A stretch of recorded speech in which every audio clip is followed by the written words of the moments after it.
Hello everybody, in today's video we're going to focus on how to win more gunfights within Modern Warfare, and this is going to include the multiplayer as well as the Warzone Battle Royale. So within the video I'll explain about positioning, the correct sensitivity or DPI, as well as warming up, using the best weapons, and how to use your movement to your advantage. So if at any point you're enjoying the video or liking what you see and find it helpful, please remember to hit that like button. I do have a goal on today's video of 750 likes, and if you are looking to find your way back for more Call of Duty content, I would definitely recommend subscribing with notifications on. Obviously, if you have the full paid version of the game, you will have this section, which is ideal. So eventually down the road, if you can get on sale, this is the route I would go because it's a little bit more effective than the second route when it comes to the Warzone playlist.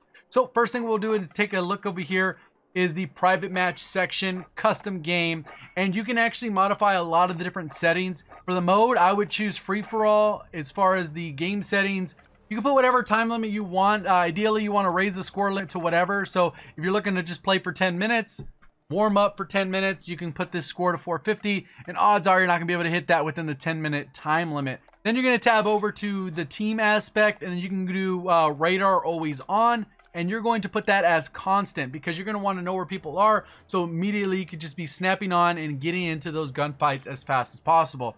When it comes to the player health, what we're going to do is bump that up to 250 because that is the standard health with full 3 plates in the Battle Royale as well as in Plunder. So just assume everyone has the full health, jump into that, and then you're going to be good to go. Bot setup, you could put those all on Recruit if you wanted a little bit more where your reaction time has to matter. At the end of the day, the goal is to hit your shots as fast as possible. So you can play with this one a little bit. Normally, I'm probably going to put this on 10 or 11 so I can get in the engagements as fast as possible.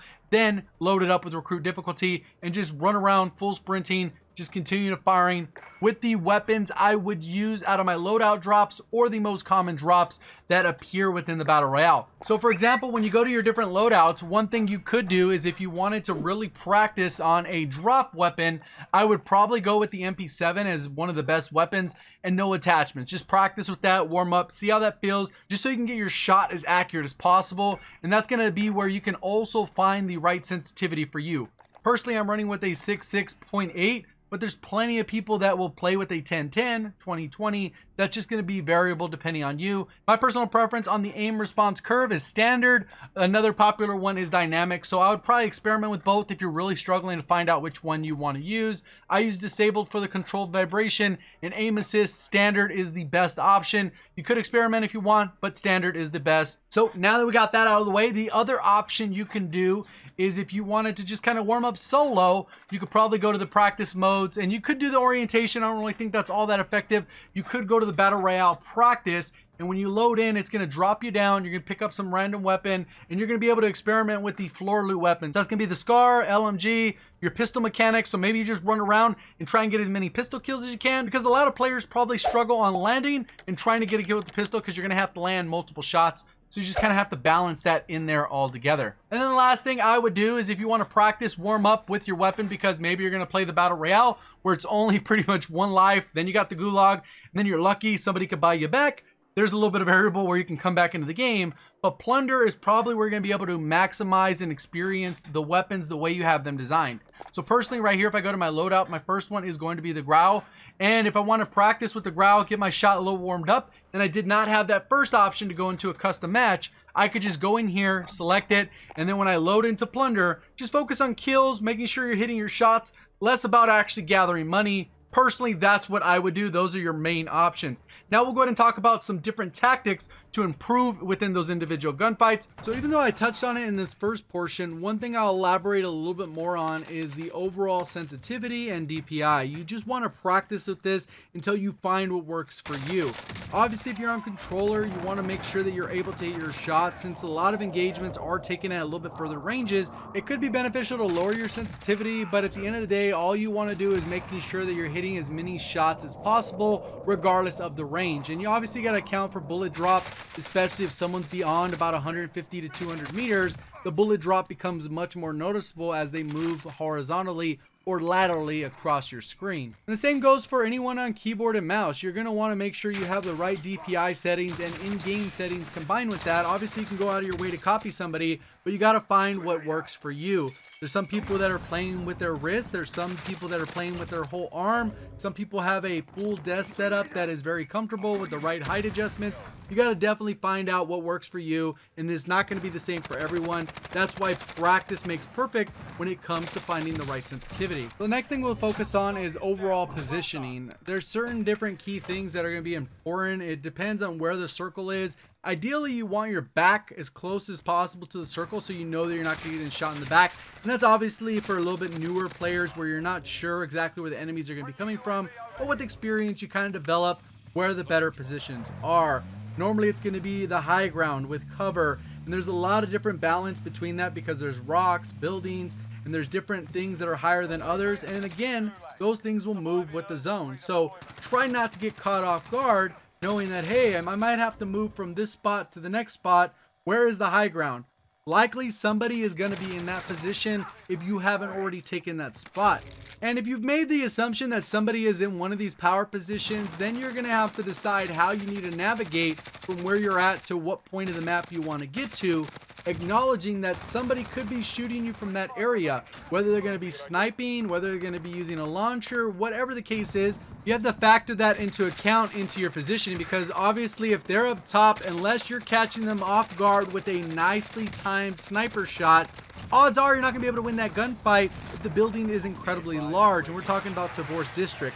If they're just on a regular 2-story building, odds are you're going to be able to gun them rather easily. The downside is, though, is once you do down them, they will be down and be able to self-revive or have one of their teammates lay prone and revive them. And you've kind of given away the element of surprise, because now they're able to refill their armor and be fully held from that same power position. That's kind of where you already got to be thinking ahead and choose those fights wisely, because let's say they are going to counterattack you.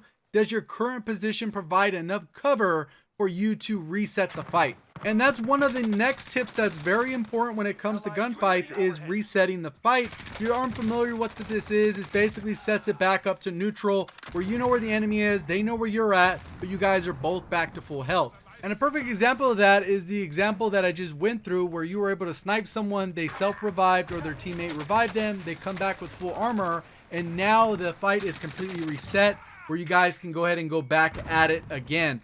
Sometimes people are a little bit too quick to jump back into the gunfight, where they haven't replaced their armor, they haven't reloaded, they haven't done these fundamental steps to put the fight back on an even playing field. And sometimes what will happen at this point is you either go back at it, you're able to land the shots, you decide you're going to win that gunfight, or you decide maybe that power position's a little bit too strong.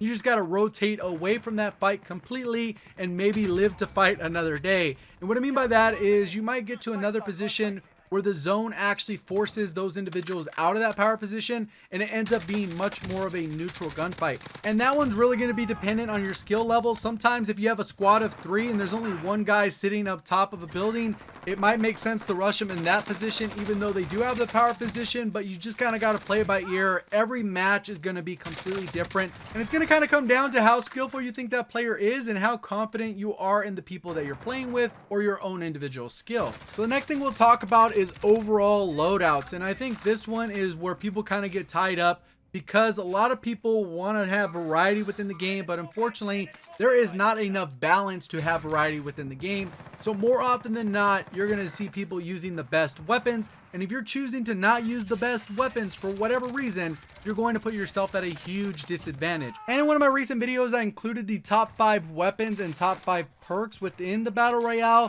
where I gave a best class setup for the M4, the Bison, the PKM, the HDR, and the Growl. So if you're interested in checking those out, definitely click on that video, kind of skim through. The class setups are displayed on the screen. So the next thing we'll talk about is the overall movement, flinch, and headshot mechanic, because they all tie in together. When you're playing regular multiplayer, most of the weapons have a 60% damage buff when you do land shots to the head. For whatever reason, in the Battle Royale, they've kind of bumped that up slightly.